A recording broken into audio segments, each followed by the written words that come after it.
शुरू करते हैं। अध्याय 17 है मानव प्रजाति एवं भाषा पढ़ेंगे। इसी में कोशिश करूंगा मानचित्र को भी ऐड करूंगा।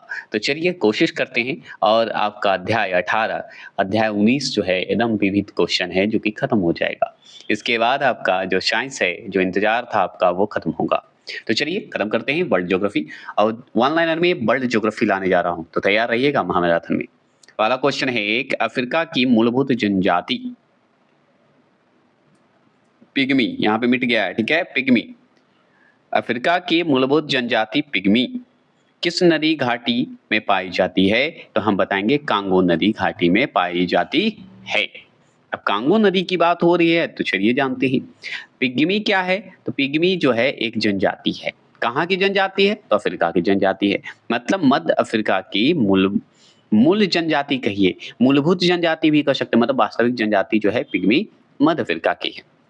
में वो भी मध्य अफ्रीका की मूल जनजाति है जो कि विषुवत रेखीय वर्षा बन के कांगो बेसिन के निवास करती है। मतलब कांगो बेसिन में निवास करती है, कांगो बेसिन में रहती है, ठीक है। कांगो क्या है? नदी घाटी है। यह एक क्या है? आखेटक जनजाति है। कौन? पिग्मी। पिग्मी कौन सी जनजाति है? आखेटक जनजाति है, मार के खाने वाली जनजाति है ना। चलिए ये समझाने के लिए मैं बता रहा हूँ, गलत मत समझिएगा। जैसे पक्षी उच्छी हो गए, चाहे जानवर हो गए, आखेट करके खाते, ठीक है। अब बात करते हैं हम दूसरे प्रश्न की। दूसरा प्रश्न क्या है? जुलू एक जाति है। जुलू क्या है? एक जाति है जिसका संबंध निम्न में से किससे है? तो वो है दक्षिण अफ्रीका से है। जुलू नाम का एक जनजाति है जो कि दक्षिण अफ्रीका से है। जुलू दक्षिण अफ्रीका में निवास करने वाली जनजाति है। कहाँ निवास करती है? दक्षिण अफ्रीका में। कौन जनजाति? जुलू जनजाति, जो कि यहाँ पे और सुन लीजिए, निवास करती कहाँ है? जुलू जो जनजाति है वो निवास कहाँ करेगी? तो ये है क्वा, याद रखिए क्वा जुलू, क्वा जुलू नेटाल क्षेत्र में निवास करती है। तो जुलू जुलू क्षेत्र में ही निवास करेगी और नेटाल क्षेत्र एक है उस जगह निवास करती है। इस जनजाति, कौन? जुलू जनजाति के कुछ लोग जो हैं जाम्बिया, जिम्बाब्वे और मोजाम्बिया में निवास करते हैं, ठीक है। जाम्बिया हो गया, जिम्बाब्वे हो गया, मोजाम्बिया, ये सब क्षेत्र में निवास करते हैं जुलू जनजाति। तीसरा प्रश्न की अगर हम बात करेंगे तो तीसरा प्रश्न सुनिए, निम्नलिखित में से कौन सी जनजाति पशुचारण का कार्य करती है? किसका कार्य करती है? पशुचारण का कार्य करती है। तो वो करती है मसाई। मसाई एक है, मसाई जनजाति है जो कि पशुचारण करती है, पशु पालती है, ठीक है, उस पर डिपेंड रहती है। मसाई जो है जनजाति के लोग जो हैं पूर्वी अफ्रीका महाद्वीप में स्थित दक्षिण केन्या, उत्तरी तंजानिया और पूर्वी युगांडा के पठारी प्रदेशों में निवास करते हैं। समझ गए? तो मसाई जो जनजाति हैं, मसाई जनजाति के लोग जो हैं कहाँ निवास करते हैं? पूर्वी अफ्रीका में। सबसे ज्यादा जनजाति अगर आपको दिखेगा, पढ़ने को मिलेगा, तो आपको अफ्रीका जनजाति के बारे में, क्योंकि उसके बारे में हम लोग अच्छे से जानते हैं और बहुत चर्चित हैं और सवाल भी इसी से ज्यादा पूछता है, इसलिए हम चर्चा इसी का करेंगे, है ना। तो मसाई अगर जनजाति की बात करेंगे तो कहाँ मिलते हैं? तो आगे तो याद रखना होगा आपको कि पूर्वी अफ्रीका महाद्वीप में स्थित है। अब पूर्वी अफ्रीका की बात हो रही है तो क्षेत्र भी आपको याद रखना होगा। तो एक पठारी प्रदेश है, वहां निवास करते हैं, जैसे दक्षिण केन्या, उत्तरी तंजानिया और पूर्वी युगांडा, ये सब अफ्रीका क्षेत्र में ही आता है। और ये सब जो है इस क्षेत्र में कौन रहते हैं? कौन जनजाति रहते हैं? मसाई जनजाति रहते हैं। और ये कैसा है? पठारीय प्रदेश है, इसी में निवास करते हैं, भूलिएगा नहीं ना। ये जनजाति का मतलब होता है मसाई जनजाति। यायावर पशुचारक हैं। क्या है? यायावर पशुचारक के रूप में अपना जीवन निर्वाह करते हैं, है ना, पशुचारण करते हैं। इस प्रकार इनकी अर्थव्यवस्था का मुख्य आधार ही पशुपालन है। किसका? मसाई जनजाति का। चलिए ये भी हम क्लियर कर दिए। चौथे प्रश्न की बात करते हैं। चौथा प्रश्न है कि निम्नलिखित देशों में से किसमें तमिल एक प्रमुख भाषा है? अब तमिल भाषा बोली जाती है, अब बताइए कहाँ? तो ये सिंगापुर, सिंगापुर का नाम सुने होंगे, है ना। तो निम्नलिखित देशों में से किसमें जो है तमिल एक प्रमुख भाषा है? तो सिंगापुर। यहाँ पे थोड़ा सा डाउट है, सिंगापुर, हाँ सिंगापुर में बोली जाती है। श्रीलंका ऑप्शन रहता तो श्रीलंका में बोली जाती है, और हमारे साउथ में तो बोला ही जाता है, तमिलनाडु में। सुनिए, तमिल भाषा जो है भारत के तमिलनाडु राज्य, श्रीलंका, एवं सिंगापुर में बोली जाती है। तो ऑप्शन में सिंगापुर था इसलिए सिंगापुर टिक लगाइए। श्रीलंका होता तो श्रीलंका भी टिक लगाते। तमिलनाडु एवं पंडुचेरी, भारत में 2 जगह और याद रखिए, तमिलनाडु, पंडुचेरी में राज्य भाषा क्या है? तमिल है। ये ज़रूर ध्यान रखना है। जबकि श्रीलंका और सिंगापुर की आधिकारिक भाषा है ये तमिल भाषा। समझ गए? आधिकारिक भाषा है। तो प्रमुख भाषा हो गया कि नहीं? हो गया। चलिए 5वें प्रश्न की बात करेंगे। 5वां प्रश्न है कि इन्यूट क्या है? इन्यूट लोग नहीं पाए जाते। इन्यूट लोग जो है नहीं पाए जाते, तो वे स्वीडन में नहीं पाए जाते, ग्रीनलैंड में पाए जाते हैं, अलास्का में पाया जाता है, अलास्का होता है, कनाडा में पाया जाता है। सुनिए, इन्यूट जो हैं, इन्यूट बोलते हैं, ठीक है। लोग जो है ग्रीनलैंड, कनाडा, संयुक्त राज्य अमेरिका और रूस के सुदूर उत्तर में स्थित बर्फीले आर्कटिक क्षेत्रों में निवास करते हैं। कहाँ पे? रूस के सुदूर उत्तर में स्थित बर्फीले आर्कटिक क्षेत्रों में निवास करने वाले होते हैं। चलिए आगे चलेंगे। छठा प्रश्न क्या है कि कौन सा महाद्वीप जो है मानव जाति का जन्म स्थल कहलाता है? वर्ल्ड ज्योग्राफी पढ़ रहे हैं। मानव जाति मतलब मानव प्रजाति और भाषा से मैंने इंडिया का पढ़ा चुका हूँ, वर्ल्ड ज्योग्राफी का पढ़ा रहा हूँ, तो पढ़ के जाइएगा। और मैंने शॉर्ट वीडियो में जो दे रहा हूँ, पोस्ट कर रहा हूँ, वो जरूर देख के जाइएगा। साइलेंट वीडियो में डाल रहा हूँ, वो सीरीज चला रहा हूँ, साइलेंट रहेगा, सिर्फ पोस्ट किया रहेगा, आप पढ़ते रहेंगे। और कम्युनिटी पोस्ट में जो क्वेश्चन दे रहा हूँ वो भी करिएगा, क्योंकि सप्ताह में 2 दिन करने का निर्णय लिया है मैंने। और जो अभी सब्जेक्ट इसके बाद वर्ल्ड ज्योग्राफी के बाद मैं क्या करने जा रहा हूँ, एक टाइमिंग सेट कर रहा हूँ कि 3 दिन जो है आपका, सप्ताह में 3 दिन आपका साइंस का लगातार चलेगा और 3 दिन आपका चलेगा, क्या चलेगा? इकोनॉमिक्स का चलेगा। ये हो गए। एक्स्ट्रा जो बचाएंगे, मतलब 3 दिन 6 दिन हो गए। एक दिन जो स्पेशली चलाएंगे वो महामैराथन बिहार एसएससी के लिए वन लाइनर चलाएंगे। वन लाइनर कहिए या आप जो कर सकते हैं, आप उसे मॉक टेस्ट भी कर सकते हैं, मॉक टेस्ट भी करवा सकते हैं। तो वो महामैराथन होगा, ठीक है। तो तैयार रहेंगे और हम फुल स्पीड, और जो मैं दे रहा हूँ कंटेंट समझिए निश्चित आपके एग्जाम में आने वाला है, ये भरोसा करके आप देख सकते हैं। क्योंकि जीके जी सीमित होता है, ऐसा नहीं कि वो आता कहीं से, बस उसी को हेर फेर कर देता, वही समझना है और वही मैं समझाना चाहूंगा। चलिए छठा प्रश्न ध्यान से सुनेंगे कि कौन सा महाद्वीप मानव जाति का जन्म स्थल कहलाता है? तो वो कहलाएगा आपका अफ्रीका कहलाएगा। जन्म स्थान है भाई, स्थल है ना, अफ्रीका है मानव जाति का, हम पढ़े हुए हैं। आधुनिक मानव के पूर्वजों के लाखों वर्ष पुराने अवशेष जो हैं अफ्रीका महाद्वीप में स्थित महान भ्रंश घाटी ग्रेट रिफ्ट वैली से प्राप्त हुए हैं। इसलिए अफ्रीका महाद्वीप को मानव जाति का जन्म स्थल कहा जाता है। मतलब अफ्रीका में ही समझिए मानव का जन्म हुआ था, ऐसे बोल सकते हैं, क्योंकि वही इतिहास बोलता है, ज्योग्राफी बोल रहा है। 7वां प्रश्न क्या है कि सेमांग क्या है? शेमांग लोग कहाँ के घने उष्णकटिबंधीय वनों में रहते हैं?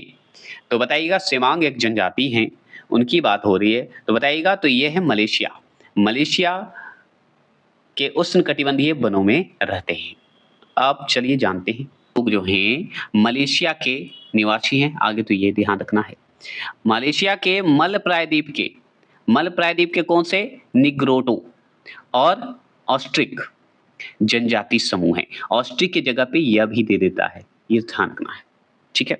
जो मलेशिया के घने एवं उष्णकटिबंधीय वनों में पाए जाते हैं। तो सेमांग लोग कहाँ पाए जाते हैं? घने एवं उष्णकटिबंधीय वनों में पाए जाते हैं, मलेशिया के वो भी, ठीक है। और क्षेत्र बता देते हैं, पेराक हो गया, कौन है गया? पेराक,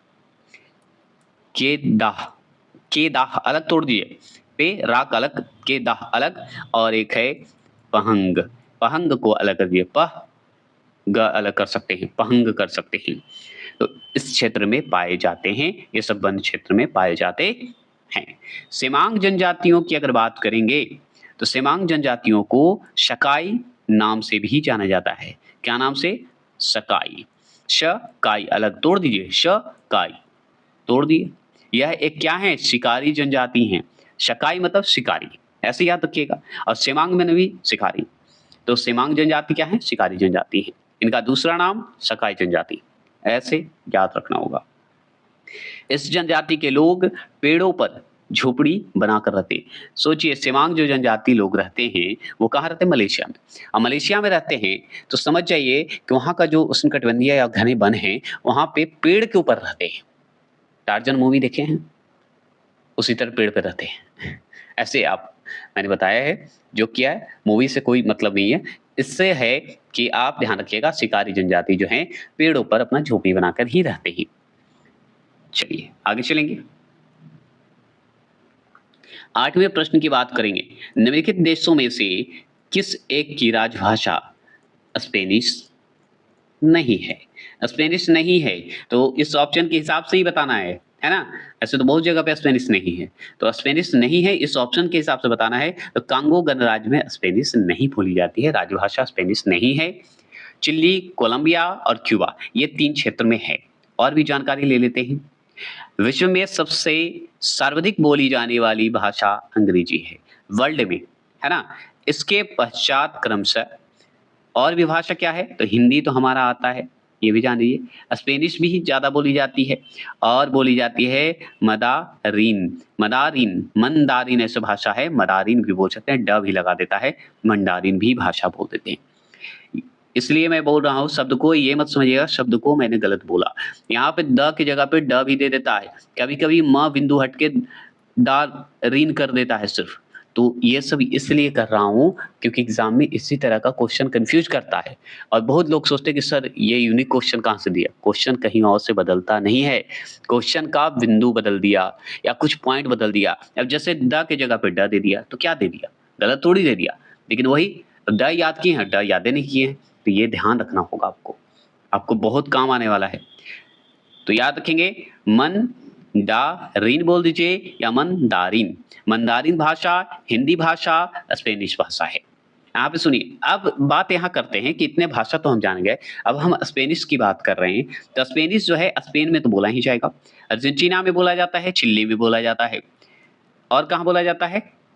बोलिएगा, तो ये बोला जाता है बोलीविया में भी बोला जाता है, पनामा में बोला जाता है, पराग्वे में बोला जाता है, पेरू में बोला जाता है, मेक्सिको और यहाँ पे तोड़ दीजिए कोस्टा अलग कर दिए, रिका कर दीजिए, कोस्टा रिका में भी बोला जाता है, एल सल्वाडोर में भी बोला जाता है, क्यूबा में बोला जाता है, कोलंबिया में, उरुग्वे में बोला जाता है और वेनेजुएला में भी बोला जाता है आदि ये सब राजभाषा है।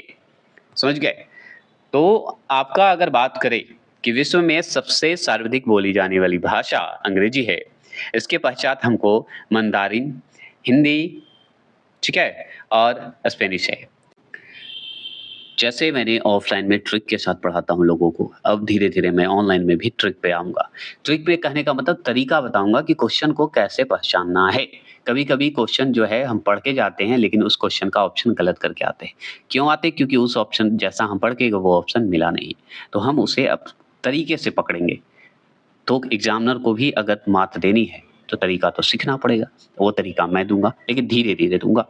क्योंकि अचानक अगर मैं अपना ट्रिक अपनाऊँगा तो आप ऐसे ही कंप्लेन करते हैं कि सर आप गलत पढ़ते हैं। ऊपर से और भी गलत लगा दीजिएगा, क्योंकि वो तरीका है मेरा पढ़ाने का। क्योंकि जो भी मेरा वीडियो देखेगा ना, अधिकतर में मेरा गलत शब्द आपको दिखेगा। लेकिन शब्द गलत नहीं है, वही ट्रिक अगर बोलता तो वो शब्द आपको अच्छा लगता, लेकिन मैं बोलता नहीं।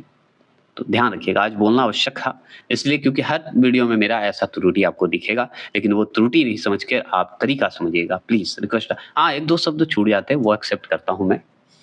9वें प्रश्न की बात करते हैं कि सूची 1 को सूची 2 से सम्मिलित कीजिए तथा सूचियों के दिए गए कूट से सही उत्तर चुनिए। तो सूची 1 है निर्जातीय समूह के लोग और एक तरफ देश यहूदी। यहूदी की अगर बात करें हम लोग तो ये चले जाइए चौथे नंबर पे, यहाँ पे इस्राइल। अब बताइए यहाँ पे इस्राइल पढ़ेंगे कि इस्राइल पढ़ेंगे? अब इस्राइल हम लोग पढ़ते आए हैं, इस्राइल दे दिया तो गलत थोड़ी है, सही है। तो ऐसे ही आता ही है, ठीक है? ये तरीका आपको पसंद आए तो प्लीज़ लाइक और सब्सक्राइब ज़रूर करिएगा। समझ गए? अब ये देखिए इस्राइल ही है, अब इस्राइल कर दिया तो गलत नहीं है ना? तो ये ध्यान रखना है, ये तरीका मैं ऑफलाइन में बताता हूँ, धीरे-धीरे ऑनलाइन ला रहा हूँ। तो ये रिक्वेस्ट है कि जो मैं पढ़ा रहा हूँ बस इसे आप ध्यान से सुनिए। और याद रखना है फिलीपींस में, इज़राइल और फिलिस्तीन में ही यहूदी जो हैं समूह रहते हैं। देश बता दिया मैंने। टेढ़ा की अगर बात करें, टेढ़ा की बात करें तो टेढ़ा हमारा तीसरे नंबर पे आता है, लीबिया में आता है। कहाँ में? लीबिया। अब देखिए लीबिया में बात करें तो ब लग जाता है, यह ब लगा दिया है, ब लगा दिया है, तो ये सब ध्यान रखना होगा। अब यहाँ पे ये भी आपको दे सकता है कि लीबिया, तो गलत नहीं है, बस ध्यान रखना होगा आपको। चलिए, तो 1 का 4 हो गया और आपका 3 हो गया। बेजा की बात करिए तो बेजा हमारा जो है मिस्र हो गया। देखिए मिस्र है ना? मिस्र अलग-अलग ढंग से लिखाता है, मिस्र है। अब देखिए लूर एक जो है जाति समूह है, वो हमारा ईरान का है। क्लियर हो गया? तो ये हमारे चौथे नंबर की बात करता है, क्लियर हो गए। अब चलिए यहाँ पे दिखा देते हैं। अब देखिए यहूदी की बात करें, इज़राइल और फिलिस्तीन, याद रखिए फिलिस्तीन याद रखिएगा, 2 जगह पे होता है। टेढ़ा का लीबिया, बेजा मिस्र, लूर आपका मिलेगा ईरान में। 10वां प्रश्न सुनिएगा कि निम्नलिखित में कौन सही सुमेलित है? तो कौन सही सुमेलित है? तो देखिए पिग्मी कहाँ है? तो ये तो गलत हो गया ना। कौन बेसिन में था? बताइएगा। ये दूसरा बेसिन है, यहाँ पे गलत बेसिन लग गया है ना, बताएंगे कहाँ था। तो देखिए बुशमैन जनजाति जो है अफ्रीका महाद्वीप में है, ये हम जानते हैं, और ये कालाहारी मरुस्थल में है। यही तो आंसर सही है, नहीं तो ये सब गलत है, क्योंकि मिलान गलत है, अभी जस्ट पढ़े हम लोग।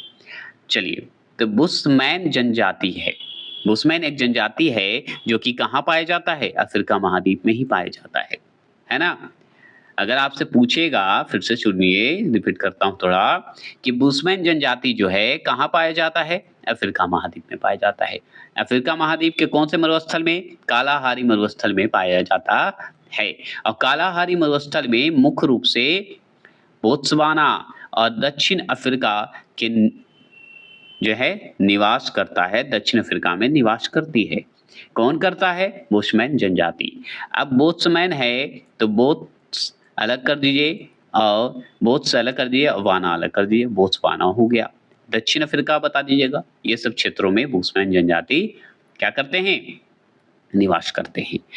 यह लोग जो हैं, कौन? बुशमैन जनजाति लोग भोजन के रूप में दीमक का सेवन भी करते हैं। दीमक जो लग जाता है, दीवारों पे लग जाता है, लकड़ियों में लग जाता है, ऐसे देखे होंगे आप, वहाँ का दीमक दूसरा है, ये ध्यान रखना है। दीमक का सेवन करते हैं।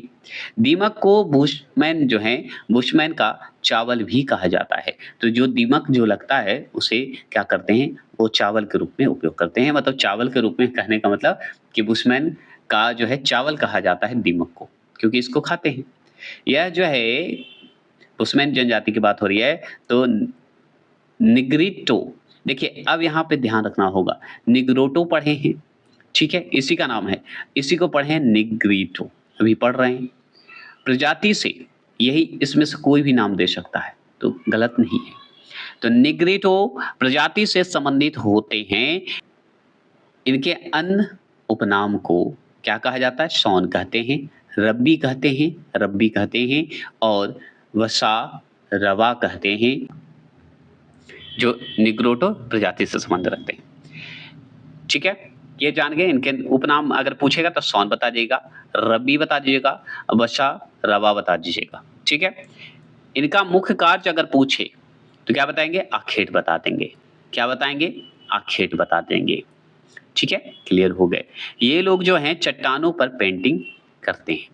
क्या करते हैं? चट्टानों पर पेंटिंग करते हैं। और क्या करेंगे? या वर जीवन व्यतीत करते हैं, मतलब पशु चारा करके भी जीवन जीते हैं और इधर उधर यात्रा भी करते हैं, मतलब हर तरह से मानवीय जीवन जीते हैं। इनमें कोई त्रुटि आपको नहीं दिखेगा। 11वां प्रश्न क्या है, सुनिए। निम्नलिखित में से कौन सा सुमेलित नहीं है? कौन सा सुमेलित नहीं है? भाषा और देश है। तो डेनिश जो है भाषा, वो बताइए। तो डेनिश भाषा की अगर बात करेंगे तो क्या ये सही है? डेनमार्क है, ये सुमेलित नहीं है। सुमेलित नहीं है ये पूछ रहा है, तो डेनिश जो है डेनमार्क है, मतलब ये सही है, इसलिए गलत है। अब देखिए भाषा, ये थाईलैंड है, यही तो आपका सही है, क्योंकि ये मैच नहीं करता, गलत होते हुए भी सही है। डच नीदरलैंड, मंदारिन चीन, ये सब सही है। तो चलिए आपका बी जो है आंसर यहाँ पे सब ए कर दिया है, ठीक है। ए बी सी डी होना चाहिए था, ठीक है, तो यहाँ पे गलत कर दिया, बी होना चाहिए था, ठीक है। तो बी इसका आंसर होगा। चलिए हम क्लियर करते हैं इसको, थोड़ा सा प्रिंट हो जाता है कभी कभी। ध्यान रखना है कि भाषा जो है इंडोनेशिया की राष्ट्रीय भाषा है, राष्ट्रीय भाषा है, सोचिए। और ये मल्य भाषा की एक साहित्यिक शैली से विकसित हुआ है भाषा, ठीक है, और जिसका उपयोग जो है पूर्वी सुमात्रा के रियाओ जम्बी क्षेत्र के शाही घरों से किया जाता है, समझ गए। लेकिन थाईलैंड की भाषा अगर बात करें, जो हम यहाँ पे थाईलैंड देख रहे हैं, थाईलैंड की भाषा थाई है, समझ गया, और 95% बोली जाती है निवासियों द्वारा, 95% निवासियों द्वारा बोला जाता है। तो यहाँ पे थाईलैंड का तो अलग है, थाईलैंड का थाई ही है, ये आपका भाषा जो है इंडोनेशिया का है। चलिए ये क्लियर हो गया आपका। 12वां प्रश्न है, एस्किमो निवासी है। एस्किमो निवासी कौन है? तो ये कनाडा का है, ठीक है। कौन है? कनाडा का है। अब कनाडा का है तो सुनिएगा। एस्किमो जनजाति जो है कहाँ पाई जाती है? टुंड्रा प्रदेश या आर्कटिक प्रदेश में पाई जाती है। टुंड्रा या आर्कटिक प्रदेश में पाई जाती है। अगर टुंड्रा प्रदेश दिया तो भी सही लगाइएगा, आर्कटिक प्रदेश थे तो भी सही लगा दीजिएगा। इस जनजाति का निवास क्षेत्र किसका? एस्किमो, एस्किमो, एस्किमो बोलिएगा, ठीक है। एस्किमो ऐसे याद रखिएगा। एस्किम कैसे याद रखते हैं वैसे याद रखिएगा, एस्किमो। इस जनजाति का निवास क्षेत्र अगर पूछे तो अलास्का, अलास्का भी देखिए यहाँ पे अलास्का भी लिख देता है, अलास्का भी लिख देता है, ठीक है, ध्यान रखना है। कनाडा, रूस और ग्रीनलैंड ये सब में इसका निवास स्थान है। एस्किमो शब्द का अर्थ होता है मांस खाने वाले, ठीक है, मांस खाता है। एस्किमो जनजाति जो है स्वयं को इन्यूट, ठीक है, इन्यूट कहते हैं। क्या कहते हैं? इन्यूट कहते हैं, जिसका अर्थ होता है सच्चे लोग, अपने आप को सच्चा कहते हैं एस्किमो जनजाति, ठीक है। और इन्यूट मतलब होता है सच्चा व्यक्ति, शुद्ध व्यक्ति। ये लोग सामान्यतः बर्फ से अपना झोपड़ी नुमा छोटा सा बर्फ का घर बनाते हैं, जिसे इग्लू, क्या बोलते हैं? इग्लू कहते हैं, जो कि आपको कभी कभी कश्मीर में भी मिलेगा, आपको जाइएगा तो इग्लू। इसका मुख्य व्यवसाय जो है समुद्री जानवरों का मछलियों का शिकार करके खाना, मछलियों का शिकार करके खाते हैं, समझ गए। 13वां प्रश्न है कि सूची 1 को सूची 2 से सम्मिलित कीजिए तथा नीचे दिए गए या नीचे दिए हुए कूट से सही उत्तर का चयन कीजिए। अब सूची 1 है, सूची 2 है, एक तरफ ध्रुवीय क्षेत्रों का साधन की बात हो रही है और क्रियाकलाप। अब ये जो आपका ये चारों देख रहे हैं, ये ध्रुवीय क्षेत्र का साधन है। कयाक मतलब होता है शिकार हेतु शंकरी नाव का काम, ये साधन है। इन्यूट, इन्यूट की अगर बात करें, इसका काम क्या है? तो बर्फ का मकान बनाने का काम है, साधन है ये। उमियाक का क्या काम है? यह परिवहन हेतु नाव का काम है। सलेज का क्या काम है? तो कुत्तों द्वारा खींची जाने वाली बैलगाड़ी का, यह सब क्रियाकलाप है, ये सब साधन है। साधन का एक तरफ नाम है और एक तरफ आपका क्रियाकलाप जुड़ा हुआ है कि ये साधन है और इससे कैसे कैसे साधन से सुविधा उठाते हैं, कैसे करते हैं, ये सब है। तो ये आंसर आपका ए जो है आपका सही होगा, है ना। अब यहाँ पे पढ़ लीजिए और ये अंतिम क्वेश्चन है। कयाक जो है एस्किमो प्रजाति द्वारा शिकार करने में उपयोग की जाने वाली चमड़े से निर्मित एक नाव है, समझ गए, चमड़े से निर्मित की गई नाव है। इन्यूट शब्द जो है एस्किमो के लिए ही प्रयोग किया जाता है। ये लोग बर्फ की झोपड़ी नुमा घर बनाते हैं, इसे इग्लू कहते हैं। दोनों इन्हीं से संबंधित है। और जान लीजिए, सलेज की बात करें तो टुंड्रा प्रदेशों में कुत्तों द्वारा खींचे जाने वाली पहिया है, पहिया की गाड़ी को है, मतलब जैसे बैलगाड़ी होता है उसी तरह कुत्तों की गाड़ी होती है, ये भी जान गए। जबकि उमियाका जो है, क्या है, उमियाक जो है इन्यूट द्वारा प्रयोग की जाने वाली कयाल की तुलना में बड़ी नाव होती है, चमड़े की ही होगी लेकिन बड़ी होगी, जिसमें सामान्यतः 8 से 10 व्यक्ति व्यापार व आखेट हेतु प्रयोग कर सकते हैं, 8 से 10 व्यक्ति, ठीक है, क्लियर हो गए। तो ये हो गए हमारे मानव जाति। चलिए शुरू करते हैं। अध्याय जो है 18 शुरू करने जा रहे हैं, मानचित्र है। और इस अध्याय एनसीईआरटी का जो है 18 अध्याय, एक अध्याय और बचा है 19वां अध्याय, जो कि इसी में ऐड करके हम चलाएंगे। तो समझ जाइए कि आपका ये वर्ल्ड ज्योग्राफी भी खत्म हो गया है। जल्द आपका आने वाला है साइंस और इकोनॉमिक्स का। मेरा प्लेलिस्ट बना रहता है, जब चाहें देख सकते हैं। और मैं कह सकता हूँ कि अगर आपको विश्वास नहीं है कि 100% आता है, तो 99.9% जो है एनसीईआरटी से क्वेश्चन बनते हैं। और सारे किताब को पलट के देख लीजिए, जितने भी आज तक आप किताब पढ़ते हैं, सारा किताब में एनसीईआरटी आधारित ही किताब छापे जाते हैं। जो कि आपके लिए उचित होता है कि जैसे एनसीईआरटी आप पढ़ लिए, तो ऑनलाइन पढ़ लीजिए। इसी तरह मैं टॉपिक वाइज़ भी लाने जा रहा हूँ, सिर्फ़ आपके लिए, इसलिए कि आप क्रैक कर सकते हैं एग्ज़ाम को। एग्ज़ाम क्रैक करना है तो एनसीईआरटी पढ़ के जाइए और सारे किताब को पढ़िए। ऐसा नहीं कि कोई किताब निकल रहा है तो गलत है, वो काम आ सकता है। लेकिन एनसीईआरटी पढ़ के जाइए, तभी वो सब पढ़िए, तो आपको आसान होगा, रिज़ल्ट भी होगा। ये लास्ट अध्याय से हम बात कर रहे हैं, इसलिए इस पे हम चर्चा कर रहे हैं। तो चलिए हम बात करते हैं। पहला क्वेश्चन है, मानचित्र से है। तो समान ऊंचाई वाले स्थानों को जोड़ने वाली काल्पनिक रेखा होती है। तो काल्पनिक रेखा होती है, उसे क्या कहते हैं? तो उसे कहते हैं कंटूर, मतलब समुच्चय रेखा कहते हैं। समुच्च रेखा या समुच्चय रेखा भी बोला जाता है।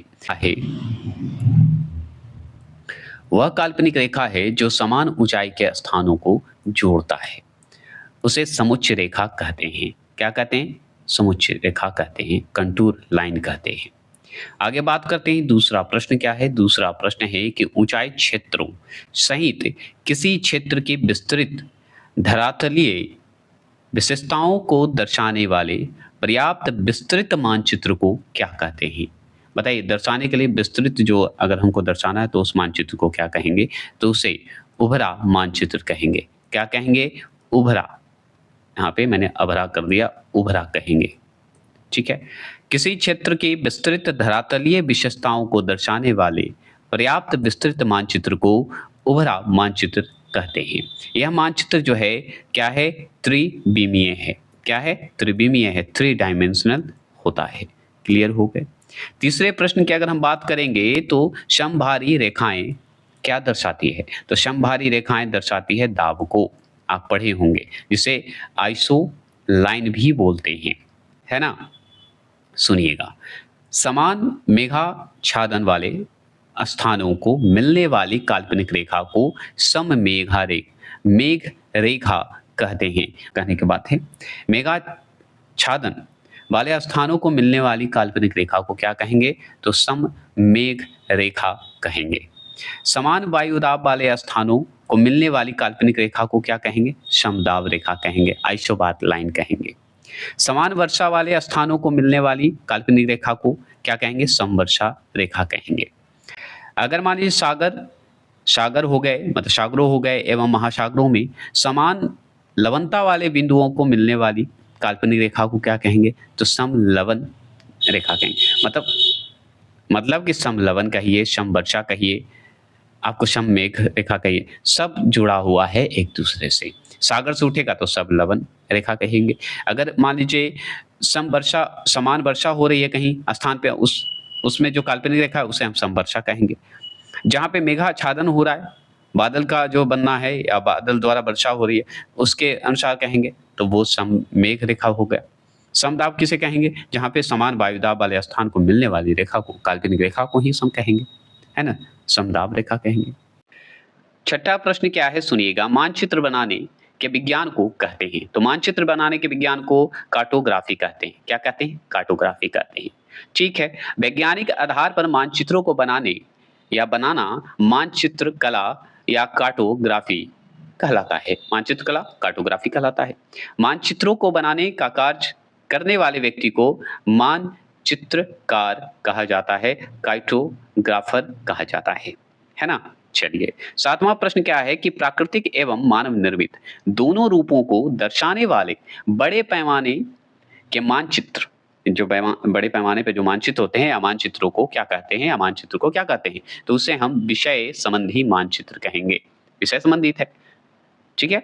तो देखिए, विषय संबंधी अगर बात करें, विषय संबंधी अगर मानचित्र में बात करें तो प्राकृतिक एवं मानव निर्मित दोनों रूप को दर्शाया जाता है, मानव द्वारा भी और प्राकृतिक रूप से भी। इस प्रकार के मानचित्रों में भौतिक मतलब प्राकृतिक, सामाजिक राजनीतिक, सांस्कृतिक, आर्थिक के साथ-साथ नगर क्षेत्र, राज्य, देश एवं महाद्वीपों के संदर्भ में भी जानकारी दी जाती है। अब देखिए 8वां प्रश्न है कि आइसोबात व्यक्त करती है। तो आइसोबात क्या व्यक्त करती है? तो सी नंबर समय व्यक्त करती है। अब देखिए मानचित्र पर खींची जाने वाली वह काल्पनिक रेखा जो जल के अंदर समान गहराई के बिंदुओं के एक साथ मिलकर खींची जाती है, उसे हम आइसोबाथ लाइन कहते हैं, जिसे हिंदी में समगंभीरता लाइन कहा जाता है, रेखा कहा जाता है। चलिए, ये हो गए आपके मानचित्र से जो सवाल बनते हैं यही। अब चलिए हम चलते हैं 19वां अध्याय जो विविध प्रश्न में जितने भी आज का जो पढ़े हैं, जो छूटा हुआ है वो सब विविध में क्लियर होता है और लास्ट है वो अध्याय 19वां, इसके बाद वर्ल्ड ज्योग्राफी आपका समाप्त हो जाता है। तो चलिए ऐसे विकलित ऐड करके भी दे दूँगा। चलिए शुरू करते हैं अध्याय 19 से, जो कि मैंने बोला था कि मानचित्र के साथ ही है, तो उसी के साथ है। और एक बात ध्यान रखिएगा कि विविध प्रश्न में वो प्रश्न होते हैं जो छूट जाते हैं। ठीक है? तो ये ज़रूर है, ये टॉपिक देखना आप लोगों के लिए देख लीजिएगा क्योंकि अंतिम अध्याय है और देखना ज़रूरी रहता है। और जितना भी मैंने विविध प्रश्न पढ़ाया है ज़रूर देखिएगा क्योंकि आपको काम देगा। क्योंकि जो क्वेश्चन छूट जाते हैं इसमें मैनेज हो जाता है और मैनेज होता है तो आपको क्वेश्चन आने की संभावना बन जाता है। तो ज़रूर देखिएगा, ठीक है? तो चलिए शुरू करते हैं और ये हमारे लिए बिहार एसएससी, बीपीएससी या किसी भी क्षेत्र की अगर तैयारी करते हैं तो आप एनसीईआरटी पढ़िए, उसके बाद ही अन्यथा कोई किताब को आप पकड़िए। वो इसलिए कहने का मतलब है ये नहीं कि हम किताब पे मतलब किसी किताब को हम रोक रहे हैं। सभी किताब को पढ़िए जो आजकल का किताब आ रहा है, सारा किताब बहुत अच्छा आता है। सब ऑनलाइनर है लेकिन एनसीईआरटी आगे पढ़िएगा तब सारी किताब समझने में भी आसानी होगा और आपका रिजल्ट आने की संभावना ज़्यादा होता है। तो एनसीईआरटी ज़रूर पढ़िएगा, ठीक है? तो चलिए, और ये नहीं कि मैं बोल रहा हूँ इसलिए आप खुद एनालिसिस कर सकते हैं, आप लोग खुद तेज़ हैं और खुद समझदार हैं। आपसे ज़्यादा समझदार तो इस दुनिया में कोई नहीं, है ना? तो ये हमेशा ध्यान रखिएगा क्योंकि आप हैं तभी हम हैं, अन्यथा हम नहीं होते। पहला क्वेश्चन देखिएगा, ध्यान से सुनिएगा। पहला क्वेश्चन है कि निम्न में से किनके साथ इज़राइल की साझी सीमाएँ हैं? मतलब किसके साथ इज़राइल जो है सीमा साझा करता है? तो लेबनान के साथ, सीरिया के साथ, जॉर्डन के साथ और मिस्र के साथ करता है। क्लियर हो गए? तो ए नंबर जो लगाएँगे वो सही लगाएँगे। अब चलिए इसके बारे में हम डिटेल लेते हैं।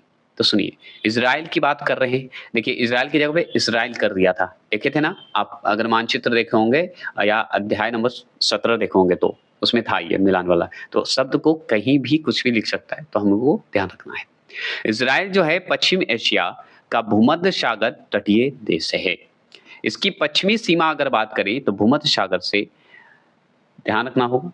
पश्चिमी सीमा पूछेगा तो भूमध्य सागर से, उत्तरी सीमा पूछेगा तो लेबनान से, उत्तरी पूर्वी सीमा पूछेगा तो सीरिया से, अब पूर्वी सीमा पूछेगा तो जॉर्डन से और दक्षिण पश्चिम सीमा पूछेगा तो मिस्र से लगी हुई है। तो आपसे पूछेगा, जो आपको याद कर लेना है कि इज़राइल के उत्तर पूर्वी क्षेत्र की सीमा कौन है? तो सीरिया है। आपसे ये भी पूछ सकता है दक्षिण पश्चिम की सीमा कौन है इज़राइल का? तो मिस्र से लगती है। अगर पूर्वी सीमा बताए तो जॉर्डन बता दीजिएगा, पश्चिमी सीमा बोले तो भूमध्य सागर बता दीजिएगा, है ना? चलिए देखिए यहाँ पे हम क्लियर करते हैं। बहुत अच्छा सवाल है दूसरा प्रश्न। दूसरा प्रश्न क्या है बता देते हैं। ये पूछा हुआ है बीपीएससी में।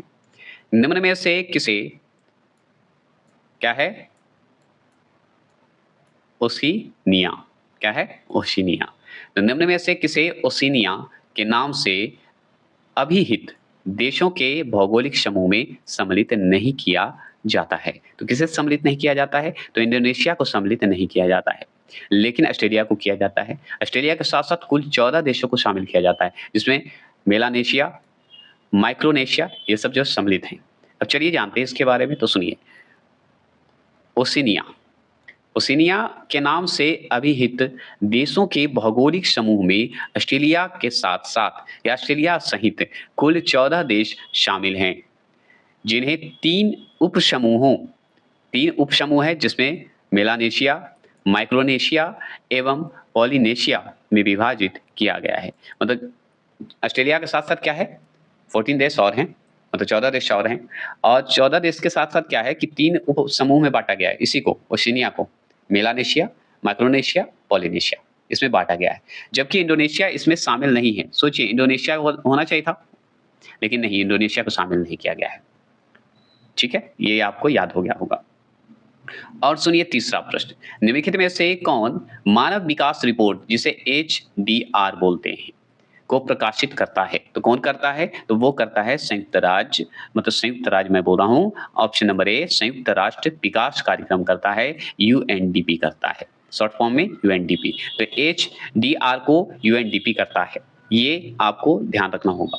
तो संयुक्त राष्ट्र विकास कार्यक्रम जिसे शॉर्ट फॉर्म में UNDP बोलते हैं। वर्ष 1990 से प्रति वर्ष मानव विकास रिपोर्ट HDR को प्रकाशित करता आ रहा है। यह रिपोर्ट मानव विकास स्तर के आधार पर सभी देशों की रैंकिंग निर्धारित करता है, मतलब रैंक बताता है, रैंकिंग निर्धारित करता है। मानव विकास सूचांक और गरीबी सूचांक संयुक्त राष्ट्र विकास कार्यक्रम द्वारा प्रयुक्त मानव विकास मापन के सूचांक है। क्या है? मानव विकास मापन के सूचांक हैं। तो ये जो है संयुक्त राष्ट्र विकास कार्यक्रम द्वारा ये किया गया था। किसको? मानव विकास रिपोर्ट को लाया गया था, प्रकाशित किया गया था 1990 के हिसाब से, मतलब 1990 में प्रतिवर्ष, उस समय से प्रतिवर्ष मनाया जाता है। तो ये आया था, यही पूछा था। आगे बात करते हैं चौथे प्रश्न की। अगर बात करेंगे तो जिम्बाब्वे पहले जाना जाता था। तो जिम्बाब्वे पहले किस नाम से जानते थे? तो दक्षिण रोडेशिया के नाम से जानते थे, रोडेशिया। ठीक है, तो दक्षिण रोडेशिया के नाम से कौन जाना जाता था? जिम्बाब्वे जाना जाता था। जिम्बाब्वे पूर्व में एक ब्रिटिश उपनिवेश था। क्या था? जिम्बाब्वे क्या था? पूर्व में एक ब्रिटिश उपनिवेश था, मतलब ब्रिटिश के अंडर में था, ब्रिटिश के उपनिवेश था। ठीक है, तो ब्रिटिश के उपनिवेश था, मतलब ब्रिटिश के अंडर में था, जिसे पूर्व में दक्षिण रोडेशिया के नाम से जाना जाता था। यह जो है अफ्रीका महाद्वीप में जाम्बेजी एवं लिम्पोपो नदी के मध्य स्थित एक स्थल रूढ़, मतलब लैंडलॉक देश है। मतलब जाम्बेजी एक नदी है और लिम्पोपो एक नदी है, उसके बीच में है ये। ठीक है, कौन? हमारा जिम्बाब्वे। इसकी सीमा अगर बात करें, इसकी सीमा बात करें तो दक्षिण में दक्षिण अफ्रीका है, साउथ में जाएगा तो साउथ अफ्रीका है, दक्षिण पश्चिम में जाएगा तो बोत्सवाना है। देखिए बोत्सवाना, अब देखिए आपको लगता होगा हम गलत पढ़ाते हैं। बोत्स, देखिए बोत्स है अब वाना अलग, ऐसे ही पढ़े थे ना आप वाना, लेकिन यहाँ पे देखिए बोत्स और च को एक साथ कर दिया तो क्या हो गया? सवाल को बस हम जो तरीका दे रहे हैं बस वो समझिएगा। मैं जो शब्द बोल रहा हूँ सिर्फ सुनिएगा, आपको 100% रिजल्ट होगा। बोत्सवाना जो है याद रखिएगा दक्षिण पश्चिम में बोत्सवाना है, किसका? जिम्बाब्वे का।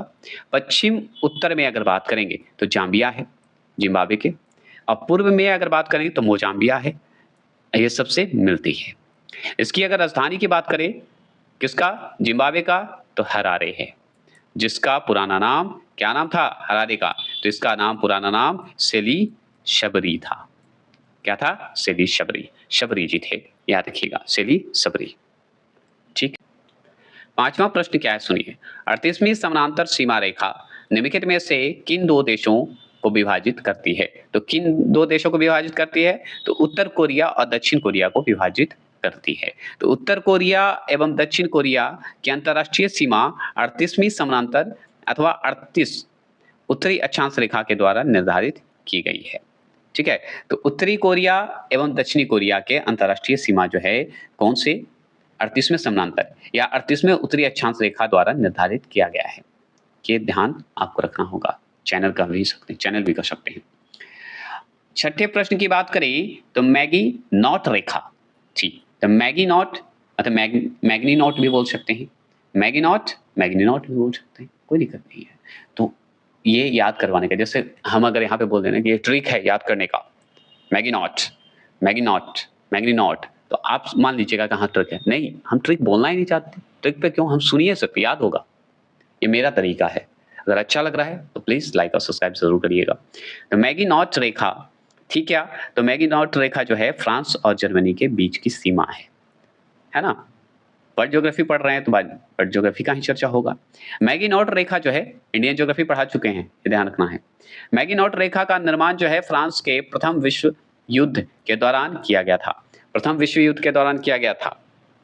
यह जो है फ्रांस की सीमा रेखा को जर्मनी और इटली से अलग करती है। क्या करती है? जर्मनी और इटली से अलग करती है। इस रेखा का नामकरण फ्रांसीसी मंत्री कौन? मैग्नी नॉट के नाम से किया जाता है, मतलब मैग्नी नॉट के नाम पर किया गया है। तो पूरा नाम है आंद्रे, क्या नाम है? आंद्रे मैगी नॉट के नाम पर किया गया है। इस रेखा का नाम किया गया है।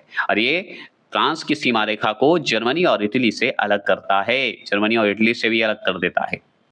देखिएगा, यहाँ 7वां प्रश्न है, झुकी मीनार के लिए प्रसिद्ध पीसा स्थित है। तो पीसा स्थित कौन है?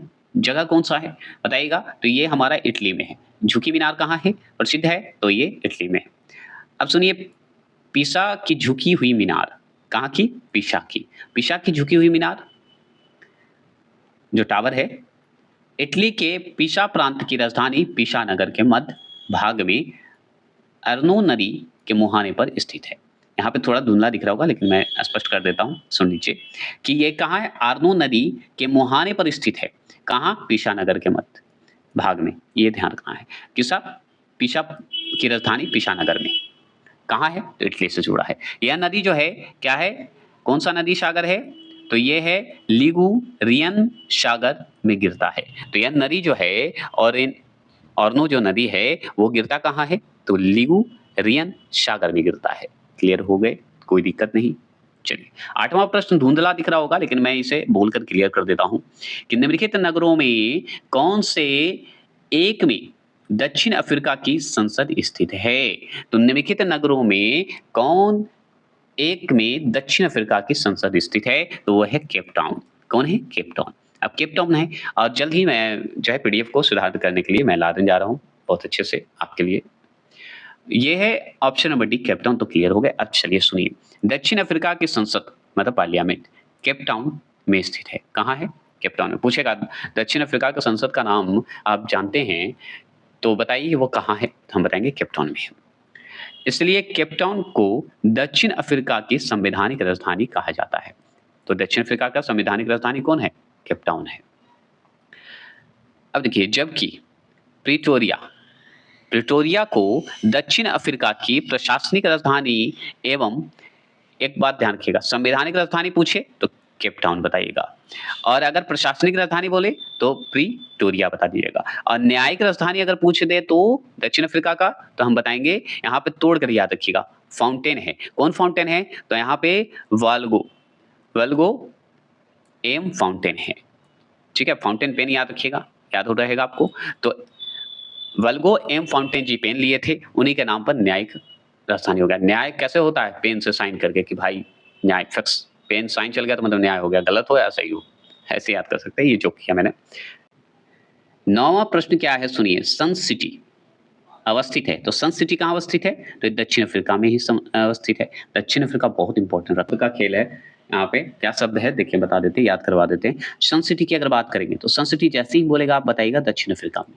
और दक्षिण अफ्रीका के कौन से प्रांत में? तो उत्तर पश्चिम प्रांत में है। और उत्तर पश्चिम प्रांत में है तो किसके मध्य अवस्थित है? यही सवाल बनता है ना। तो एक पर्वत और नदी के मध्य अवस्थित है ये। तो एक तरफ जो नदी है उसका नदी का नाम है एलेंडस नाम है, एलेंडस नदी है। और पर्वत का नाम बोले तो पिलान बोल दीजिएगा और स्वर्ग बता दीजिएगा। ऐसे याद कर सकते हैं, स्वर्ग वह है, स्वर्ग पर्वत है। तो पिलान स्वर्ग पर्वत, ऐसे याद करने का तरीका होता है। याद हो गया होगा। अगर बात करें 10वां प्रश्न की बात करेंगे तो 10वां प्रश्न में है क्वांटो। क्या है? क्वांटो। क्वांटो मैदान जो है जिस देश में है वह है। तो क्वांटो मैदान जो है जिस देश में, मतलब किस देश में है? तो वो है हमारा जापान में है। जापान में है। तो सुनिए, क्वांटो मैदान जापान का अत्यधिक विकसित, नगरीकृत और औद्योगिक प्रदेश है। क्वांटो प्रदेश, क्वांटो मैदान, क्वांटो क्षेत्र, ये सब बोल सकते हैं आप। जरूरी नहीं कि मैदान ही दे दे, क्षेत्र भी दे सकता है। तो क्षेत्र याद रखना है, क्षेत्र में तो मैदान ही होता है। और ये कहाँ है? जापान में है। 11वां प्रश्न की हम बात करेंगे तो 11वां प्रश्न है, निम्नलिखित में से किस एक में माल्टा अवस्थित है? तो माल्टा अवस्थित है तो वो है हमारा ऑप्शन नंबर बी, भूमध्य सागर में अवस्थित है। भूमध्य सागर में है। तो माल्टा एक जो है लघु द्वीप है, छोटा सा द्वीप है, जिसका कुल क्षेत्रफल अगर पूछे मात्र 316 वर्ग किमी में है। यह एक क्या है? माल्टा यह क्या है? यूरोपीय देश है जो इटली के समीप भूमध्य सागर में स्थित है। कहाँ है? भूमध्य सागर में स्थित है। 12वां प्रश्न को ध्यान से सुनिएगा। 12वां प्रश्न है, टर्की का कौन सा नगर पश्चिम का द्वार कहलाता है? तो टर्की का अगर बोल दे कि नगर जो है पश्चिम का द्वार कहलाता है तो वो कहलाता है इस्तांबुल। इस्तांबुल कहलाता है। इस्तांबुल के बारे में आप सुने होंगे। इस्तांबुल जो है प्रायद्वीपीय क्षेत्र में स्थित है, जो कि टर्की का शहर है इस्तांबुल, जो कि तीनों ओर से घिरा हुआ है। कैसे घिरा हुआ है बताते हैं। जलीय क्षेत्र है ये, जल से घिरा हुआ है। तो एक तो मारमारा सागर है, मारमारा सागर ऐसे याद रखिएगा, मारमारा सागर ही है नाम है, जो कि इस्तांबुल घिरा हुआ है। एक आपको है जल संधि है जिसके बास्पोरस नाम है, बास्पोरस जल संधि है, एवं गोल्डन हॉर्न जैसे जलीय क्षेत्रों से घिरा हुआ है इस्तांबुल। इस्तांबुल की अगर बात करें, इस्तांबुल कहने का मतलब कि टर्की, टर्की हमारा घिरा हुआ है ना? ये ध्यान रखना है। इस्तांबुल की भौगोलिक अवस्थिति के कारण ही इसे पश्चिम का द्वार कहा जाता है। तो पश्चिम का द्वार है हमारा कौन? इस्तांबुल। ऐसे याद रखिएगा। ये मतलब इस्तांबुल हो गया तो टर्की हो गया ना, टर्की तो घिरा हुआ है ना, ऐसे याद कर सकते हैं। ये 13वां प्रश्न की अगर हम बात करें, 13वां प्रश्न क्या है? तो देखिए, किसी क्षेत्र में जनसंख्या का घनत्व किसकी जनसंख्या, यहाँ पे सुनिए 13वां प्रश्न है कि किसी क्षेत्र में जनसंख्या का घनत्व किसकी संख्या से मापा जाता है? तो वो मापा जाता है लोगों से। कैसे? लोगों से। समझ गए? लोगों की संख्या से मापी जाती है। अब सुनिए, प्रति वर्ग किमी क्षेत्र में निवास करने वाले लोगों की संख्या को उस क्षेत्र का जनसंख्या घनत्व कहा जाता है। तो जनसंख्या घनत्व क्या होता है? प्रति वर्ग किमी क्षेत्र में जो निवास करने वाले लोग होते हैं, व्यक्ति होते हैं, उनके मतलब उस क्षेत्र की जनसंख्या के घनत्व के हिसाब से होता है। ठीक है? जैसे बिहार हमारा घनत्व क्या है, ये हम भारत में पढ़ेंगे तब, ये विश्व में है। आगे चलिए, उदाहरण स्वरूप अगर देखा जाए, यदि कोई गाँव 1 वर्ग किमी में है, विस्तृत है, मान लीजिए 1 वर्ग किमी में ही है, तथा उस गाँव में निवासित लोगों की संख्या 150 है, ठीक है? तो उस गाँव का घनत्व है 150 प्रति वर्ग किमी होगा। अब सोचिए बिहार का क्षेत्र कम है और उसके हिसाब से जनसंख्या ज़्यादा है, तो घनत्व में आएगा ना? चलिए, ये सही है। समझाने के लिए मैंने बोला था। 14 प्रश्न है, ग्रेट आर्टिजन बेसिन जो है किस देश में अवस्थित है? तो ये हमारा ऑस्ट्रेलिया में अवस्थित है। आर्टिजन जैसे ही ग्रेट लग जाए तो ऑस्ट्रेलिया, ऐसे याद रखिएगा। ठीक है? Artesian basin, great artesian basin लगे तो याद रखिए, भूमिगत जल का एक कुआं होता है, कुआं जैसा होता है भूमिगत, ठीक है? जिससे स्वतः पानी ऊपर की ओर प्रवाहित होती है, मतलब नीचे से पानी फेंक देगा ऊपर की ओर, देखे होंगे। ऑस्ट्रेलिया में स्थित ग्रेट आर्टिजन बेसिन विश्व की सबसे बड़ी एवं सबसे गहरी आर्टिजन बेसिन है। सोचिए, विश्व का, वर्ल्ड का सबसे गहरी आर्टिजन बेसिन है और बड़ा भी है। इसमें ऑस्ट्रेलिया के आंतरिक भागों में स्वच्छ जल की आपूर्ति होती है। स्वच्छ आंतरिक, जो अंदर के हिस्से में इसको स्वच्छ जल प्राप्त होता है ऑस्ट्रेलिया को। 15वां प्रश्न है, पठार पर स्थित नगर। तो पठार पर स्थित नगर का नाम बताइए? तो मैड्रिड। क्या है? मैड्रिड। यहाँ पे मैड्रिड द भी लग जाता है, ठीक है? मैड्रिड। दक्षिण यूरोप महाद्वीप में आइबेरियन प्रायद्वीप के आंतरिक भाग में मेसेटा पठार स्थित है। कौन है? मेसेटा पठार, मेसेटा पठार स्थित है। देखिए, एक बात बता देते हैं, अगर मान लीजिए बीपीएससी और यूपीएससी की तैयारी करते हैं, उनके लिए बता दें, जो टीचर के लिए करते हैं तो एक ही बार एग्जाम है, लेकिन अगर जो बीपीएससी का तैयारी करते हैं स्पेशली, तो उनका ध्यान रखना है, पीटी के लिए तो ये आसान है, मेंस के लिए अलग तरीका होता है। मेंस के लिए अगर स्पेशली आपको जानना है, जानकारी लेना है या पढ़ना है, तो मैं बीपीएससी का तरीका बता दूंगा कि कैसे तैयारी करनी है, किस तरह का क्वेश्चन लिखना है, किस तरह का शुद्ध पे ध्यान देना है। यहाँ पे आपको पीटी निकालना है, इस पे उतना ध्यान नहीं देना है, ठीक है? तो उस पे भी बीपीएससी जो पढ़ाता हूँ ऑफलाइन में, जो कि बहुत ध्यान देना पड़ता है। तो उसके लिए मेंस की अगर जो जानकारी लेना चाहते हो वो स्पेशली कमेंट करिएगा हमारे इंस्टाग्राम पे या इस पे, तो हम कनेक्ट करके आपको बता देंगे, ठीक है? स्पेन के अधिकांश भाग इसी पठार पर विस्तृत है। स्पेन की राजधानी मैड्रिड, स्पेन की राजधानी मैड्रिड भी इसी पठार पर स्थित है। समझ गए? स्पेन की राजधानी मैड्रिड इसी पे है। स्पेन का अधिकांश भाग, स्पेन ही जब है आपका, तो भाई राजधानी तो इसका होगा ही ना पठार पर। चलिए 16वां प्रश्न की बात करते हैं, और ये विविध प्रश्न का अंतिम प्रश्न और वर्ल्ड ज्योग्राफी का अंतिम समय। हिमानी झील इटास्का किस नदी का स्रोत है? तो वो है हमारा मिसिसिपी का। तो इटास्का एक जो है हिमनद झील है, मतलब बर्फ से गलकर बना हुआ झील है, जो इटास्का स्टेट पार्क के पार्क है एक मिनी सोटा, याद रखिएगा, सोटा, सोट देते हैं इधर का लैंग्वेज में, है ना? तो यह पार्क जो है मिनीसोटा एवं संयुक्त राज्य अमेरिका में स्थित है, ठीक है? यह पार्क जो है हमारा जो झील है, जिसे इटास्का स्टेट पार्क भी कहते हैं, जो कि इसी हिमनद झील से है, उसी के पास बना हुआ है। मिसिसिपी नदी जो है इटास्का झील से मिलकर या निकलकर, यहाँ पे ध्यान से सुनेंगे फिर से कि मिसिसिपी जो नदी है इटास्का झील से निकलकर मैक्सिको की खाड़ी में गिरता है। कहाँ गिरता है? मैक्सिको की खाड़ी में। यह जो है उत्तरी अमेरिका महाद्वीप का सबसे बड़ा नदी तंत्र है। क्या है? सबसे बड़ा नदी तंत्र है। यह विश्व की चौथी सबसे लंबी नदी है। कौन? आपका मिसिसिपी। अब और सुन लीजिए, मिसिसिपी का प्रमुख सहायक नदी भी तो इंपॉर्टेंट है। एक नदी कौन-कौन है? तो ओहायो, ओ को अलग कर दीजिए, हायो अलग कर दीजिए। ओहायो, ओहायो बोलते हैं ना, याद रखेंगे। अर अर अलग कर दीजिए, अरकनसास बोल दीजिए, कनसास, अरकनसास हो गए। तो 2 नदी हो गए सहायक। एक है रेड रिवर, रेड नदी, याद रखिएगा। ये सब मिसिसिपी का प्रमुख सहायक नदी है। तो चलिए ये वर्ल्ड ज्योग्राफी खत्म हो गए। नेक्स्ट आने वाला है आपको अब जो नया अध्याय चालू होगा, वो साइंस का जो कि बायोलॉजी का जहाँ से छूटा है उसे क्लियर करेंगे, फिर फिजिक्स, केमिस्ट्री खत्म करेंगे और वन लाइनर भी चलेगा आपका। और ये जो चलाएँगे टॉपिक कवरेज चलाएँगे जो कि अपनी वीकली चलाएँगे, जो कि सप्ताह में 3 दिन साइंस चलेगा, 3 दिन इकोनॉमिक्स का चलेगा जो कि जल्द खत्म करना है हमको। और फिर उसके बाद हमको सप्ताह में सोच रहा हूँ अभी 1 दिन या 2 दिन आपको वन लाइनर जो चला हुआ है वर्ल्ड हिस्ट्री का वन लाइनर चलाऊँगा, फिर उसी तरह गांधी जी का वन लाइनर चलाऊँगा। क्योंकि आपका एग्ज़ाम बिहार एसएससी जुलाई तक जो आने वाला डेट है वो खत्म हो जाए, बीपीएससी का जो एग्ज़ाम है 4 वाला वो आपको क्लियर हो जाए। और ये पढ़ के तभी वन लाइनर पढ़िएगा तो ज़्यादा मज़ा आएगा, ज़्यादा क्लियर होगा, आपको याद भी हो जाएगा क्योंकि बेसिक नॉलेज है ये। और उसके बाद मॉक टेस्ट चलवाऊँगा बिहार एसएससी का, जो कि सप्ताह में रहेगा संडे को, वो भी महामैराथन रहेगा, जो कि 1 से मतलब जीके जीएस का रहेगा, जो कि 70 क्वेश्चन होते हैं। 70 क्वेश्चन में टोटल 70-70 करके हम मतलब 140 क्वेश्चन बनाएँगे, जो कि आपका देंगे। और सिर्फ मॉक टेस्ट होगा, उसपे नो डिस्कस, वो जानकारी कुछ भी जानकारी नहीं देंगे, सिर्फ मॉक टेस्ट देंगे। ज़्यादा जानकारी के लिए मैंने एनसीईआरटी ये सब का प्लेलिस्ट बना चुका हूँ, ऑनलाइन का बना चुका हूँ, उसमें आप जाके देख सकते हैं। अगर उसमें आपको त्रुटि लगे या कन्फ्यूजन लगे तो आप कमेंट बॉक्स में करिएगा। कमेंट का जवाब तुरंत मेरी टीम मैं तुरंत रिप्लाई दूँगा। और नहीं तो आप इंस्टाग्राम को फॉलो कर लीजिए। इंस्टाग्राम पे मैंने अभी पोस्ट ज़्यादा नहीं करता हूँ क्योंकि अभी उस पे टाइम हमको नहीं मिला है।